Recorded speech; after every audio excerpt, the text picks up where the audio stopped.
Gables by Lucy Maud Montgomery. Chapter 30. The Queen's Class is Organized. Marilla laid her knitting on her lap and leaned back in her chair. Her eyes were tired, and she thought vaguely that she must see about having her glasses changed the next time she went to town, for her eyes had grown tired very often of late. It was nearly dark, for the full November twilight had fallen around Green Gables, and the only light in the kitchen came from the dancing red flames in the stove. Anne was curled up Turk-fashion on the hearth-rug, gazing into that joyous glow where the sunshine of 100 summers was being distilled from the maple cordwood. She had been reading, but her book had slipped to the floor, and now she was dreaming, with a smile on her parted lips. Glittering castles in Spain were shaping themselves out of the mists and rainbows of her lively fancy. Adventures wonderful and enthralling were happening to her in Cloudland, adventures that always turned out triumphantly, and never involved her in scrapes like those of actual life. Marilla looked at her with a tenderness that would never have been suffered to reveal itself in any clearer light than that soft mingling of fireshine and shadow. The lesson of a love that should display itself easily in spoken word and open look was one Marilla could never learn. But she had learned to love this slim, gray-eyed girl with an affection all the deeper and stronger from its very undemonstrativeness. Her love made her afraid of being unduly indulgent indeed. She had an uneasy feeling that it was rather sinful to set one's heart so intensely on any human creature as she had set hers on Anne, and perhaps she performed a sort of unconscious penance for this by being stricter and more critical than if the girl had been less dear to her. Certainly, Anne herself had no idea how Marilla loved her. She sometimes thought wistfully that Marilla was very hard to please, and distinctly lacking in sympathy and understanding. But she always checked the thought reproachfully, remembering what she owed to Marilla. "Anne," said Marilla abruptly, "Miss Stacy was here this afternoon when you were out with Diana." Anne came back from her other world with a start and a sigh. "Was she? Oh, I'm so sorry I wasn't in. Why didn't you call me, Marilla? Diana and I were only over in the haunted wood. It's lovely in the woods now. All the little wood things, the ferns and the satin leaves and the crackerberries, have gone to sleep, just as if somebody had tucked them away until spring under a blanket of leaves. I think it was a little gray fairy with a rainbow scarf that came tiptoeing along the last moonlit night and did it. Diana wouldn't say much about that, though. Diana has never forgotten the scolding her mother gave her about imagining ghosts into the haunted wood. It had a very bad effect on Diana's imagination. It blighted it. Mrs. Lynde says Myrtle Bell is a blighted being. I asked Ruby Gillis why Myrtle was blighted, and Ruby said she guessed it was because her young man had gone back on her. Ruby Gillis thinks of nothing but young men, and the older she gets, the worse she is. Young men are all very well in their place, but it doesn't do to drag them into everything, does it? Diana and I are thinking seriously of promising each other that we will never marry, but be nice old maids and live together forever. Diana hasn't quite made up her mind, though, because she thinks perhaps it would be nobler to marry some wild, dashing, wicked young man and reform him. Diana and I talk a great deal about serious subjects now, you know. We feel that we are so much older than we used to be that it isn't becoming to talk of childish matters. It's such a solemn thing to be almost 14, Marilla. Miss Stacy took all us girls who were in our teens down to the brook last Wednesday and talked to us about it. She said we couldn't be too careful what habits we formed and what ideals we acquired in our teens, because by the time we were 20 our characters would be developed and the foundation laid for our whole future life. And she said that if the foundation was shaky we could never build anything really worthwhile on it. Diana and I talked the matter over coming home from school. We felt extremely solemn, Marilla, and we decided that we would try to be very careful indeed and form respectable habits, and learn all we could and be as sensible as possible, so that by the time we were 20 our characters would be properly developed. It's perfectly appalling to think of being 20, Marilla. It sounds so fearfully old and grown up. But why was Miss Stacy here this afternoon? That is what I want to tell you, Anne, if you'll ever give me a chance to get a word in edgewise. She was talking about you. About me? Anne looked rather scared. Then she flushed and exclaimed, "Oh, I know what she was saying. I meant to tell you, Marilla, honestly I did, but I forgot. Miss Stacy caught me reading Ben-Hur in school yesterday afternoon when I should have been studying my Canadian history. Jane Andrews lent it to me. I was reading it at dinner hour, and I had just got to the chariot race when school went in. I was simply wild to know how it turned out, although I felt sure Ben-Hur must win, because it wouldn't be poetical justice if he didn't. So I spread the history open on my desk lid, and then tucked Ben-Hur between the desk and my knee. I just looked as if I were studying Canadian history, you know, while all the while I was reveling in Ben-Hur. I was so interested in it that I never noticed Miss Stacy coming down the aisle until all at once I just looked up, and there she was looking down at me so reproachful-like. I can't tell you how ashamed I felt, Marilla, especially when I heard Josie Pye giggling. Miss Stacy took Ben-Hur away, but she never said a word then. She kept me in at recess and talked to me. She said I had done very wrong in 2 respects. First, I was wasting time I ought to have put on my studies, and secondly, I was deceiving my teacher and trying to make it appear I was reading a history when it was a storybook instead. I had never realized until that moment, Marilla, that what I was doing was deceitful. I was shocked. I cried bitterly and asked Miss Stacy to forgive me, and I'd never do such a thing again, and I offered to do penance by never so much as looking at Ben-Hur for a whole week, not even to see how the chariot race turned out. But Miss Stacy said she wouldn't require that, and she forgave me freely, so I think it wasn't very kind of her to come up here to you about it after all. Miss Stacy never mentioned such a thing to me, Anne, and it's only your guilty conscience that's the matter with you. You have no business to be taking storybooks to school. You read too many novels anyhow. When I was a girl I wasn't so much as allowed to look at a novel. Oh, how can you call Ben-Hur a novel when it's really such a religious book? Protested Anne. Of course, it's a little too exciting to be proper reading for Sunday, and I only read it on weekdays. And I never read any book now unless either Miss Stacy or Mrs. Allan thinks it is a proper book for a girl 13 3/4 to read. Miss Stacy made me promise that. She found me reading a book one day called The Lurid Mystery of the Haunted Hall. It was one Ruby Gillis had lent me, and oh, Marilla, it was so fascinating and creepy. It just curdled the blood in my veins. But Miss Stacy said it was a very silly, unwholesome book, and she asked me not to read any more of it, or any like it. I didn't mind promising not to read any more like it, but it was agonizing to give back that book without knowing how it turned out. But my love for Miss Stacy stood the test, and I did. It's really wonderful, Marilla, what you can do when you're truly anxious to please a certain person. Well, I guess I'll light the lamp and get to work, said Marilla. I see plainly that you don't want to hear what Miss Stacy had to say. You're more interested in the sound of your own tongue than in anything else. Oh, indeed, Marilla, I do want to hear it, cried Anne contritely. I won't say another word, not one. I know I talk too much, but I'm really trying to overcome it, and although I say far too much, yet if you only knew how many things I want to say and don't, you'd give me some credit for it. Please tell me, Marilla.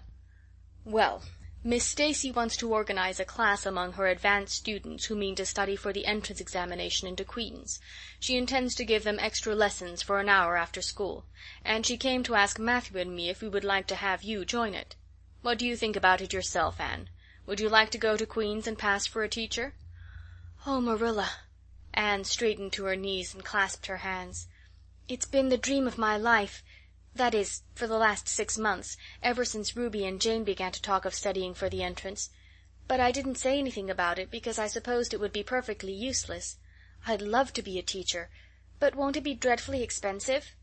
Mr. Andrews says it cost him $150 to put Prissy through, and Prissy wasn't a dunce in geometry.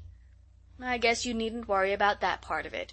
When Matthew and I took you to bring up, we resolved we would do the best we could for you and give you a good education. I believe in a girl being fitted to earn her own living whether she has to or not. You'll always have a home at Green Gables as long as Matthew and I are here, but nobody knows what is going to happen in this uncertain world, and it's just as well to be prepared. So you can join the Queen's class if you like, Anne. Oh, Marilla, thank you. Anne flung her arms around Marilla's waist and looked up earnestly into her face.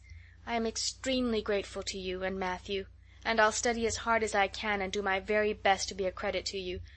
I warn you not to expect much in geometry, but I think I can hold my own in anything else if I work hard.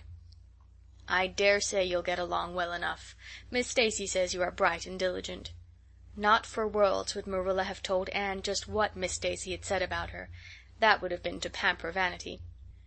You needn't rush to any extreme of killing yourself over your books. There is no hurry.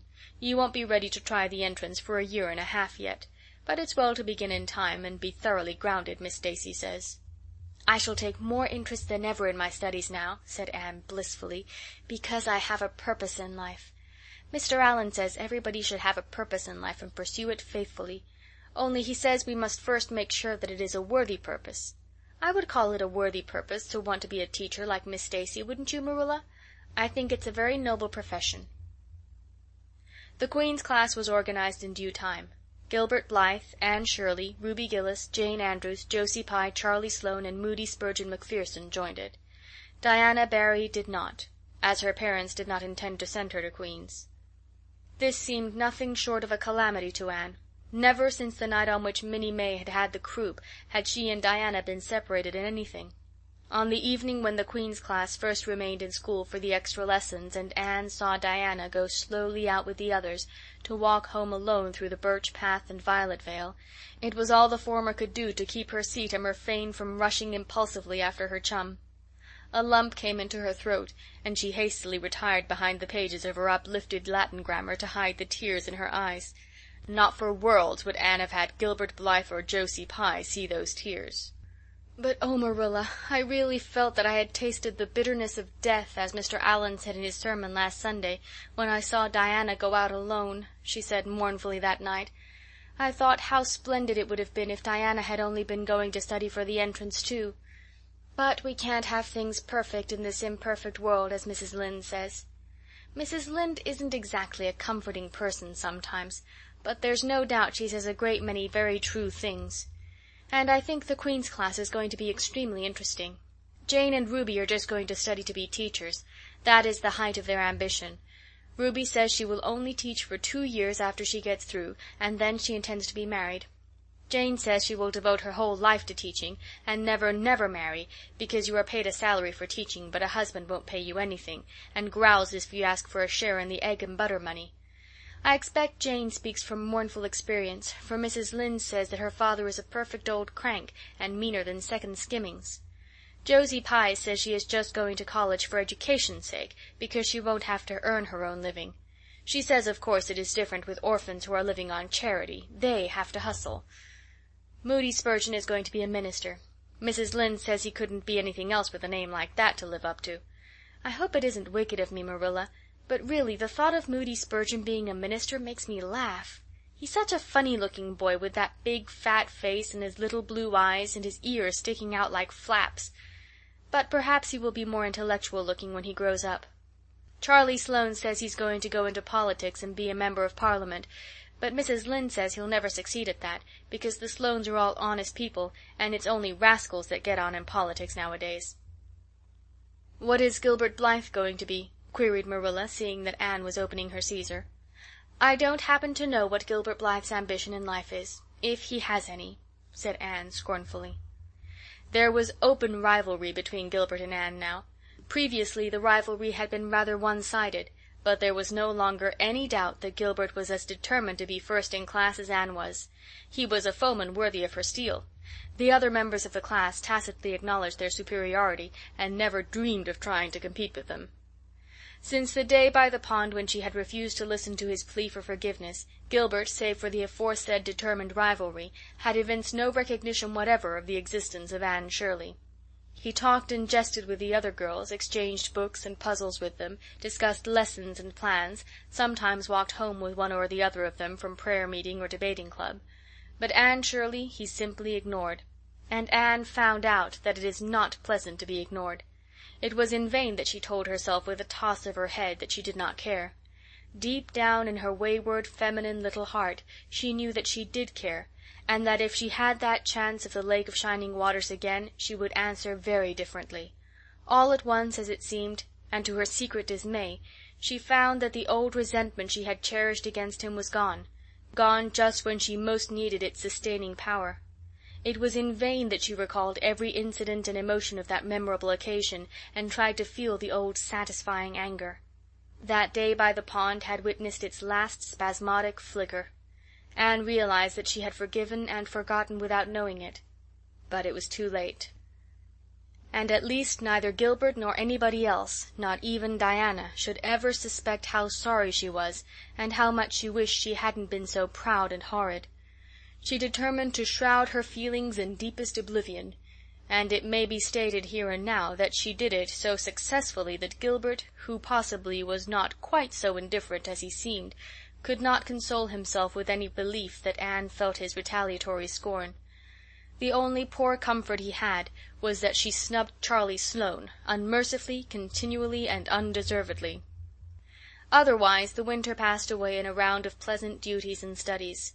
For Anne the days slipped by like golden beads on the necklace of the year. She was happy, eager, interested. There were lessons to be learned, and honor to be won, delightful books to be read, new pieces to be practiced for the Sunday school choir, pleasant Saturday afternoons at the manse with Mrs. Allan, and then, almost before Anne realized it, spring had come again to Green Gables, and all the world was abloom once more. Studies palled just a wee bit then.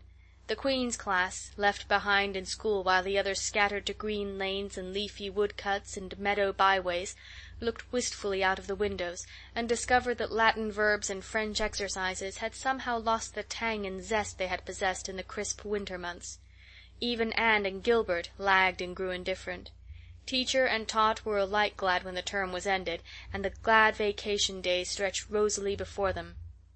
"But you've done good work this past year," Miss Stacy told them on the last evening, "and you deserve a good, jolly vacation. Have the best time you can in the out-of-door world, and lay in a good stock of health and vitality and ambition to carry you through the next year. It will be the tug-of-war, you know. The last year before the entrance." "Are you going to be back next year, Miss Stacy?" asked Josie Pye. Josie Pye never scrupled to ask questions. In this instance the rest of the class felt grateful to her. None of them would have dared to ask it of Miss Stacy, but all wanted to, for there had been alarming rumors running at large through the school for some time that Miss Stacy was not coming back the next year, that she had been offered a position in the grade school of her own home district, and meant to accept. The Queen's class listened in breathless suspense for her answer. "Yes, I think I will," said Miss Stacy. "I thought of taking another school, but I have decided to come back to Avonlea. To tell the truth, I've grown so interested in my pupils here that I found I couldn't leave them. So I'll stay and see you through." "Hurrah!" said Moody Spurgeon. Moody Spurgeon had never been so carried away by his feelings before, and he blushed uncomfortably every time he thought about it for a week. "Oh, I'm so glad," said Anne, with shining eyes.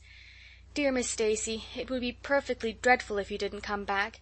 I don't believe I could have the heart to go on with my studies at all if another teacher came here." When Anne got home that night she stacked all her textbooks away in an old trunk in the attic, locked it, and threw the key into the blanket box. "I'm not even going to look at a school book in vacation," she told Marilla. "I've studied as hard all the term as I possibly could, and I've pored over that geometry until I know every proposition in the first book off by heart, even when the letters are changed. I just feel tired of everything sensible, and I'm going to let my imagination run riot for the summer. Oh, you needn't be alarmed, Marilla. I'll only let it run riot within reasonable limits. But I want to have a real good, jolly time this summer, for maybe it's the last summer I'll be a little girl. Mrs. Lynde says that if I keep stretching out next year as I've done this, I'll have to put on longer skirts. She says I'm all running to legs and eyes. And when I put on longer skirts I shall feel that I have to live up to them and be very dignified. It won't even do to believe in fairies then, I'm afraid, so I'm going to believe in them with my whole heart this summer. I think we're going to have a very gay vacation. Ruby Gillis is going to have a birthday party soon, and there's the Sunday school picnic and the missionary concert next month, and Mr. Barry says that some evening he'll take Diana and me over to the White Sands Hotel and have dinner there. They have dinner there in the evening, you know. Jane Andrews was over once last summer, and she says it was a dazzling sight to see the electric lights and the flowers and all the lady guests in such beautiful dresses. Jane says it was her first glimpse into high life, and she'll never forget it to her dying day. Mrs. Lynde came up the next afternoon to find out why Marilla had not been at the aid meeting on Thursday. When Marilla was not at aid meetings, people knew there was something wrong at Green Gables. "Matthew had a bad spell with his heart Thursday," Marilla explained, "and I didn't feel like leaving him. Oh, yes, he's all right again now, but he takes them spells oftener than he used to, and I'm anxious about him. The doctor says he must be careful to avoid excitement. That's easy enough, for Matthew doesn't go about looking for excitement by any means, and never did. But he's not to do any heavy work either, and you might as well tell Matthew not to breathe as not to work. Come and lay off your things, Rachel. You'll stay to tea?" "Well, seeing you're so pressing, perhaps I might as well stay," said Mrs. Rachel, who had not the slightest intention of doing anything else. Mrs. Rachel and Marilla sat comfortably in the parlor while Anne got the tea and made hot biscuits that were light and white enough to defy even Mrs. Rachel's criticism. "I must say Anne has turned out a real smart girl," admitted Mrs. Rachel as Marilla accompanied her to the end of the lane at sunset. "She must be a great help to you."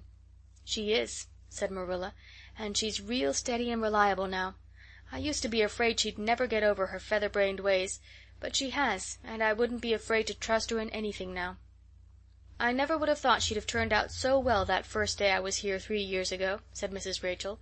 "Lawful heart, shall I ever forget that tantrum of hers. When I went home that night I says to Thomas, says I, 'Mark my words, Thomas, Marilla Cuthbert'll live to rue the step she's took.' But I was mistaken, and I'm real glad of it. I ain't one of those kind of people, Marilla, as can never be brought to own up that they've made a mistake. Nope, that never was my way, thank goodness. I did make a mistake in judging Anne, but it weren't no wonder, for an odder, unexpecteder witch of a child there never was in this world, that's what. There was no ciphering her out by the rules that worked with other children. It's nothing short of wonderful how she's improved these 3 years, but especially in looks. She's a real pretty girl, got to be, though I can't say I'm overly partial to that pale, big-eyed style myself. I like more snap and color, like Diana Barry has or Ruby Gillis. Ruby Gillis's looks are real showy, but somehow, I don't know how it is, but when Anne and them are together, though she ain't half as handsome, she makes them look kind of common and overdone. Something like them white June lilies she calls narcissus alongside the big red peonies, that's what." End of chapter 30.